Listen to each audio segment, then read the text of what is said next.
Space Action Podcast with your hosts Chris Carson and DC and Shama.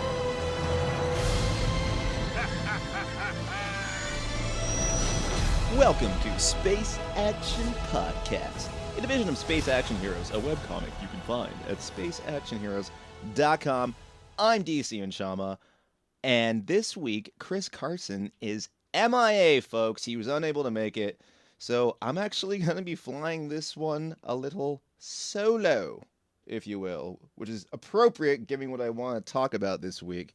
Anyone who even casually knows me knows I do not need a second person to talk for at least 20-30 minutes about fucking Star Wars. And as the fates had it, we got a new trailer this weekend, guys. Episode 9, The Rise of Skywalker, finally has a title. Kind of a strange one, given so far we've had The Force Awakens, and then we had A Last Jedi, and now A Rise of Skywalker. Now, is that any better than Attack of the fucking Clones? No, it's not. But I'll get to that. I just think there's something to be said about the way this trilogy's been structured. But let's go through it beat by beat, shall we? I've got some notes here, so I'm just going to go through them. And it starts, what I thought was very cool. At the very top, we get the quote, "Every generation has a legend." Any nerd will know, any Star Wars nerd worth their salt knows that is a callback to the Phantom Menace trailer that premiered in 1998 or 9. And little did we know what we were in for, but my God, that trailer, if you watch it to this day, is still fucking monumental. So seeing that callback was kind of cool in the new Star Wars font. I thought that was a nice choice to bring, so to bookend the trailer history, if you will, for episodes 1 through 9. We have another desert planet. We got Rey on it. I don't know if it's going to be another desert planet. We already got 2 in the mix. It could be we're back to Jakku. I'm going to guess we're going to be back on Jakku by the grass and shit we saw everywhere. Kylo Ren comes screaming in. I'm assuming it's him because no one else wears sweet gloves and a cloak. On a brand new TIE fighter. Looks kind of like the Last Jedi one. She cartwheels the fuck over it. I thought that was kind of cool. I didn't mind it. It was like a callback to North by Northeast. Or Northwest, I should say. With, of course, a Star Wars twist. And Rey being the badass that she is, she cartwheels over this thing. The other things I thought were kind of cool was Kylo Ren in the forest fighting what looked like, to me, a Knight of Ren. So I don't know if this dude's just killing all the people who are higher up in the chain of command of the First Order. Him putting the helmet back together. I could just feel J.J. Abrams being like, "Thanks, Ryan, that fucking dick. At least now that I can sell more action figures because I can sell a cracked glowing helmet." We got a new droid hanging out with a BB-8 DO, which appears to be a traffic pylon on top of a donut. It's a cool design, though. They wheeled it out at that Star Wars celebration, and that thing looked pretty goddamn sweet. I mean, they got those gyroscopic mechanics down so well.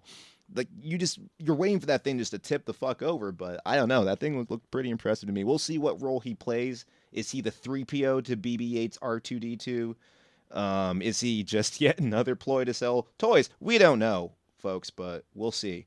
We got my personal highlight of the trailer was seeing Lando fucking Calrissian back in the Millennium Falcon, suspiciously wearing the same Childish Gambino outfit he's owned for, 50 years in the Star Wars timeline. He just really likes that color combination. But fuck it, seeing Billy D just in the cockpit laughing like the end of Jedi all over again, that was great. I like the way they had Chewie in there with him. I really hope they get one scene where Lando hangs out with Nine Numb, his co-pilot from Return of the Jedi, because he's been kicking around the rebellion.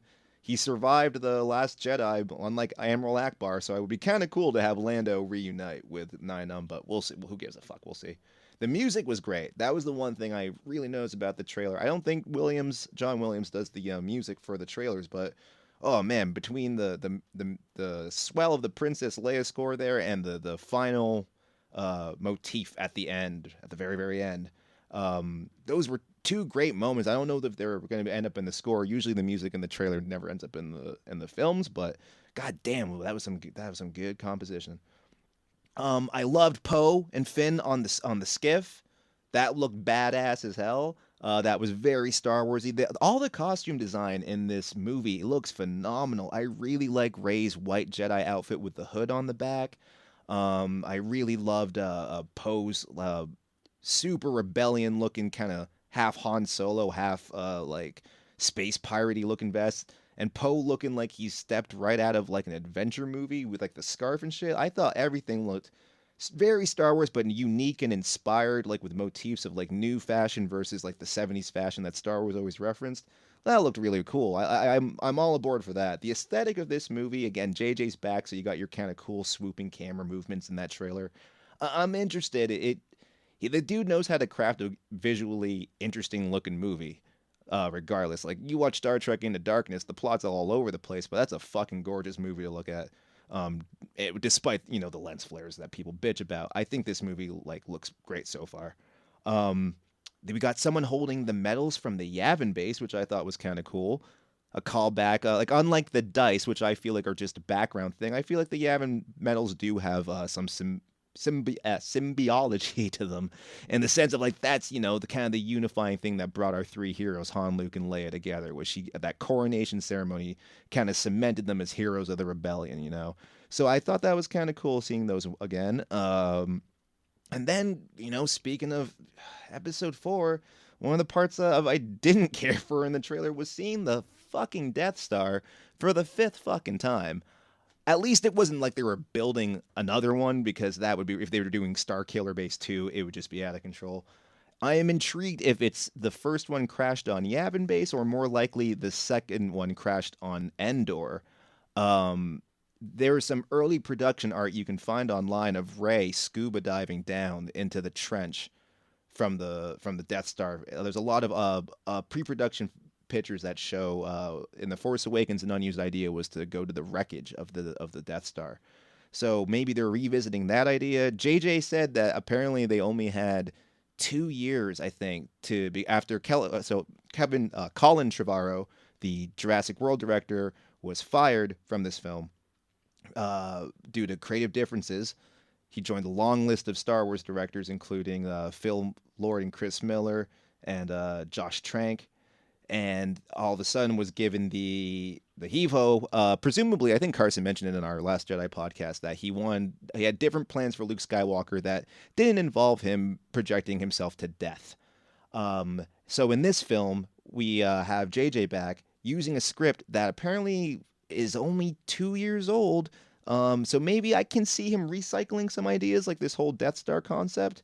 But I can almost guarantee you one thing, is that this second Death Star is going to have something to do with obviously the most talked about moment of the trailer was Ian McDiarmid returning as the Emperor. Now, as a giant Star Wars comic book nerd, immediately my head jumped to Dark Empire. I've mentioned this, I know for sure, in the podcast before, but I'll mention it for the 50th time. Dark Empire was a comic book written by Dark Horse Comics back in the 90s. And it was all about 4 years after Return of the Jedi, Luke had suspiciously gone missing, so Leia and Han go looking for him on Coruscant, which is now just this massive battleground. And they find Luke, and he's fucked up. He's all dressed in black, looking twisted as hell, and he gets sucked up into this giant dark side portal. It's one of those things that works better in a comic book. It wouldn't make a great movie. And he finds out that Palpatine has, in fact, survived the Death Star. After he was shot down in that pit, his soul popped out and transported into a clone body. He has dozens of these clone bodies located on the other side of the galaxy, and he can reincarnate himself. I believe, if I remember correctly, there's even a line where he says, "You think that time I died on the Death Star was the first time?" Now, obviously, having seen his origin story in the prequels, we now know that that's couldn't be further from the truth, that Darth Sidious is, in fact, a Sith Lord trying to find immortality. The whole tragedy of Darth Plagueis and all that noise. So I'm guessing, because JJ is heavily implicated that this movie's going to tie everything together, including bringing back a lot of prequel lore. You got Darth Sidious there in this last movie. So right away, you've connected the three trilogies. it's got to do something with the whole resurrection thing. The whole, I'm gonna guess something to do. If I doubt they're gonna fucking bring back midi-chlorians because of the ire that the whole demystification of the Force brought back. But I could see this having something to do with the title, The Rise of Skywalker. I think Rey, in some sort of weird vision, maybe will encounter a spirit Palpatine, or maybe a dark side vision. I believe in Star Wars Rebels, they've introduced the notion of like you can communicate through the Force over time and shit, or some such noise. So maybe that's gonna happen. God knows. They'll probably find some way to tentpole a bunch of future movies while at the same time, wrapping up this trilogy. But I'm gonna guess it if they're not gonna touch the orphan children being Jedi idea that Ryan Johnson espoused at the end of Episode 8, they're gonna go with something else, with like the notion of Luke Skywalker's teachings going forward. I don't think he's gonna come back. I think the Rise of Skywalker is more so the lessons that he taught Rey in Episode 8. He said, "I'm gonna teach you 3 lessons," and he only got through 2 because we all know Luke can't fucking finish anything. He says that the Jedi's idea of being possessing the Force is vanity. And I've always seen this trilogy go in the route of, ever since the originals, that Luke's way of the Jedi Order was right. That you had to go a little bit on the dark side. You couldn't just have like this one-sided myopic view of the Force. Palpatine even says that straight up in Revenge of the Sith. So I always kind of thought that that was what Skywalker's legacy was that he was the one who discovered, as we saw in Episode 8, that the idea of the Force being a power or a material thing that could just be used by the Jedi is wrong. It's a living thing that flows through the universe. And only a guy who can be humbled by his dad turning pure fucking evil and plunging the galaxy back into darkness, he's the only fucking dude who could actually understand that, conceive it, and pass it on to Rey, who's now the new era of Jedi. I think that's what it is. The Rise of Skywalker is more of a metaphor than it is literal. I don't think we're gonna get any clones coming back or any sort of reincarnation bullshit. But I'm interested. I gotta say, like, after seeing this trailer, and when I first watched it, I was like, "Fuck this." And my reason was, well, and I might have mentioned this before about it's worth mentioning again. If you look at the structure of this trilogy, it's kind of been mismatched. In the sense that if you look at the originals, let's go beat by beat. We have Star Wars, which was this standalone film. If you watch that movie just on its own, it works. It's got a beginning, middle, end. Good conquers evil. Credits roll. If it bombed like they all thought it was going to, that's still a solid movie on its own. But it did well. We get the sequel Empire. So Irvin Kershner and Lawrence Kasdan were commissioned with coming up with a sequel to follow up the biggest sci-fi reboot ever made.